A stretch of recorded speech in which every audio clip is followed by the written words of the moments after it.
ಅದ್ಭುತವಾದ ಕ್ಷೇತ್ರಕ್ಕೆ ಬಂದಿದ್ದೀವಿ. ಆ ಕ್ಷೇತ್ರ ದರ್ಶನ ಕೂಡ ನಿಮಗೆ ಮಾಡಿಸ್ತೀವಿ. ಮತ್ತೆ ಆ ದೇವಸ್ಥಾನದ ವೈಶಿಷ್ಟ್ಯತೆ ಏನು, ವಿಶೇಷತೆ ಏನು ಅಂತ ಕೂಡ ನಿಮಗೆ ತಿಳಿಸ್ತೇನೆ. ಬನ್ನಿ ಗಬ್ಬೂರಿಗೆ ಹೋಗೋಣ. ಆ ದೇವಸ್ಥಾನದ ಪರಿಚಯ ಕೂಡ ಮಾಡೋಣ. ಬನ್ನಿ. ನಮಸ್ಕಾರ ಎಲ್ರಿಗೂ. ಹೇಗಿದ್ದೀರಾ? ನಾನು ಚೆನ್ನಾಗಿದ್ದೀನಿ ನೋಡಿ. ನೀವು ಚೆನ್ನಾಗಿದ್ದೇ ಇರ್ತೀರ ಅನ್ನೋದು ನನ್ನ ಭಾವನೆ. ಬನ್ನಿ, ರಾಯಚೂರು ಜಿಲ್ಲೆಯಿಂದ ದೇವದುರ್ಗ ತಾಲೂಕಿನ ಗಬ್ಬೂರು ಗ್ರಾಮಕ್ಕೆ ಹೊರಡ್ತಾ ಇದ್ದೀವಿ. ಬೂದಿ ಬಸವೇಶ್ವರ ಪವಿತ್ರವಾದ ಸಂಸ್ಥಾನ ಮಠಕ ಬಂದಿದ್ದೀವಿ ಈಗ. ಇಲ್ಲಿಯ ತೇರು ಅಂದ್ರೆ ರಥ ಹಗ್ಗದ ಸಹಾಯವಿಲ್ಲದೆ ಸ್ವಯಂ ಚಲಿಸುತ್ತದೆ. ಅದನ್ನ ಕೂಡ ಮಹಾರಥೋತ್ಸವ ಜಾತ್ರಾ ಸಮಯದಲ್ಲಿ ಪ್ರತಿಯೊಬ್ರು ಭಕ್ತರು ಕಣ್ತುಂಬಿಕೊಳ್ತಾರೆ. ಈ ಸ್ಥಳ ನೋಡ್ರಿ, ಗಬ್ಬೂರು ದೇವದುರ್ಗ ತಾಲೂಕಿನ ರಾಯಚೂರು ಜಿಲ್ಲೆಯಲ್ಲಿದೆ. ಇದ್ರ ವಿಶೇಷತೆ ಏನಪ್ಪಾ ಅಂದ್ರೆ, ಈ ಮಠದ ರಥವು ಹಗ್ಗ ಅಥವಾ ಮೀಣಿ ಇಲ್ಲದೆ ಕೇವಲ ಸನ್ನೆ ಅಥವಾ ಆಹ್ವಾನದ ಮೂಲಕ ಮುಂದಕ್ಕೆ ಸಾಗುತ್ತದೆ ಎಂಬ ಪವಾಡಕ್ಕೆ ಹೆಸರುವಾಸಿಯಾಗಿದೆ. ಜಾತ್ರೆ ನೋಡ್ರಿ, ಇದು ಪ್ರತಿ ವರ್ಷ ಅದ್ಧೂರಿಯಾಗಿ ಜಾತ್ರಾ ಮಹೋತ್ಸವ ಮತ್ತು ಮಹಾರಥೋತ್ಸವ ನಡೀತದೆ. ಇದು 2026 ಅಂದ್ರೆ 2026 ಜನವರಿಯಲ್ಲಿಯೂ ಕೂಡ ಈ ಜಾತ್ರೋತ್ಸವ ಜರುಗಿದೆ. ಈ ಕ್ಷೇತ್ರದ ಭಕ್ತರ ಪಾಲಿಗೆ ಕಾಮಧೇನು ಆಗಿದ್ದು, ಲಕ್ಷಾಂತರ ಭಕ್ತರು ಜಾತ್ರೆಯ ಸಮಯದಲ್ಲಿ ಪಾಲ್ಗೊಳ್ತಾರೆ. ಬಹಳಷ್ಟು ಅದ್ಧೂರಿಯಾಗಿ ನಡೆಯುವ ಈ ಜಾತ್ರೆ ಪ್ರತಿಯೊಬ್ಬರೂ ಆ ಭಕ್ತರ ಪಾಲಿಗೆ ಕಾಮಧೇನು ಅಂತ ಅವರಿಗೆ ಆಶೀರ್ವಾದ, ಶ್ರೀ ಗುರುಗಳ ಆಶೀರ್ವಾದ ಇದೆ. ಶ್ರೀ ಬೂದಿ ಬಸವೇಶ್ವರ ಸ್ವಾಮಿಗಳು ಅವರ ಪವಾಡದ ಮೂಲಕ ರಥೋತ್ಸವವನ್ನ ಕಣ್ತುಂಬಿಕೊಳ್ಬೇಕು ಅಂದ್ರೆ ಜಾತ್ರೆಗೆ ಹೋಗ್ಬೇಕು.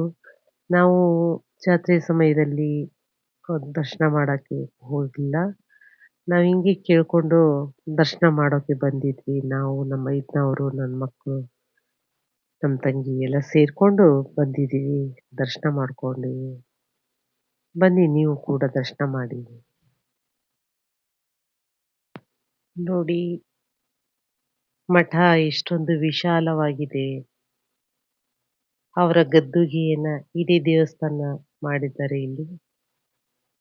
ಈ ಕಡೆ ಆಶ್ರಮಕ್ಕೆ ರೂಮ್ಗಳನ್ನು ಮಾಡಿದ್ದಾರೆ ಇಲ್ಲಿ. ಇದು ದೇವಸ್ಥಾನ. ಇಲ್ಲಿ ನೋಡಿ, ಇದು ಪತ್ರಿ ಗಿಡ, ಕಾಯಿ ತುಂಬ್ಕೊಂಡು ನಿಂತಿದೆ ಗಿಡ.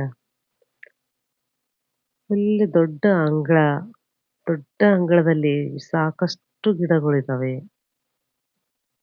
ಅದು ಪವಾಡದ ರೂಪದಲ್ಲಿ ಸಾಗುವ ರಥವನ್ನ ನಿಮಗೆ ತೋರಿಸ್ತೀನಿ, ಬರ್ರಿ ನೋಡ್ರಿ. ನಾವು ಕೂಡ ಫಸ್ಟ್ ಟೈಮ್ ಬಂದಿದ್ದೀವಿ ಇಲ್ಲಿ ದರ್ಶನ ಮಾಡಕ್ಕೆ. ಶ್ರೀ ಗುರುಗಳ ದರ್ಶನ ಮಾಡಕ್ಕೆ ಬಂದಿದ್ದೀವಿ. ಇದೇ ನೋಡಿ ರಥ. ಈ ರಥ ನೋಡಿದ್ರೆ ಅದು ಎಣ್ಣೆ ಹಾಕಿ ಅದು ಒಂದು ಕಲ್ಲಿನ ರಥ ತರ ನಮಗ್ ಅನ್ಸುತ್ತೆ. ಬಹಳಷ್ಟು ಅದ್ಭುತವಾದ ರಥ ಇದು. ಫುಲ್ ಎಣ್ಣೆಯಿಂದ ತುಂಬ್ಕೊಂಡ್ಬಿಟ್ಟಿದೆ ಇದು. ಇದು ಜಾತ್ರೆ ಸಮಯದಲ್ಲಿ ನಾನು ಕೆಲವೊಂದ್ ಕಡೆ ನೋಡಿದ್ದೀನಿ. ರಥ ಬರುತ್ತೆ, ತಾನೇ ಬರುತ್ತೆ.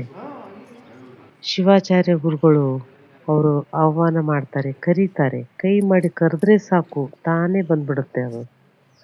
ನಾನು ಕೇಳಿದ್ದೆ, ಅದಕ್ಕೆ ಸ್ಪರ್ಶ ಮಾಡಿ ನೋಡ್ಬೇಕು ಅಂತಾನೆ ಬಂದ್ವಿ ನಾವು. ರಥವನ್ನ ಕಣ್ತುಂಬ ನೋಡಿ ದರ್ಶನ ಮಾಡಿದ್ವಿ. ನೀವು ಕೂಡ ನೋಡ್ರಿ ಹತ್ತಿರದಿಂದ ತೋರಿಸ್ತಾ ಇದ್ದೀನಿ. ಇವರೇ ಬೂದಿ ಬಸವೇಶ್ವರ ಗುರುಗಳು. ಅವರ ದರ್ಶನ ಕೂಡ ಮಾಡ್ರಿ. ಅವರ ಸಮಾಧಿ ಕೂಡ ಇಲ್ಲಿ ಪತ್ರಿ ಗಿಡ ಅಂತ ಹೇಳಿದ್ನಲ್ಲ ಅಲ್ಲೇ ಮಾಡಿದ್ದಾರೆ. ಅದೇ ದೇವಸ್ಥಾನ. ಇದೊಂದು ಪ್ರಾಂಗಣ ಇದೆ. ಇಷ್ಟೊಂದು ಕಂಬಗಳ ಮಠ. ಅವರ ಎಲ್ಲ ನೆನಪಿಗೋಸ್ಕರ ಮಾಡಿರೋ ಒಂದು ಅದ್ಭುತವಾದ ಮಠ ಇದು. ನೋಡಿ ಕಂಬಗಳಿಂದ ತುಂಬಿಕೊಂಡಿದೆ. ಬಹಳ ಅದ್ಭುತವಾಗಿ ಕಟ್ಟಿದ್ದಾರೆ. ಇದೇ ಅವರ ಮೂಲ ಸ್ಥಾನ.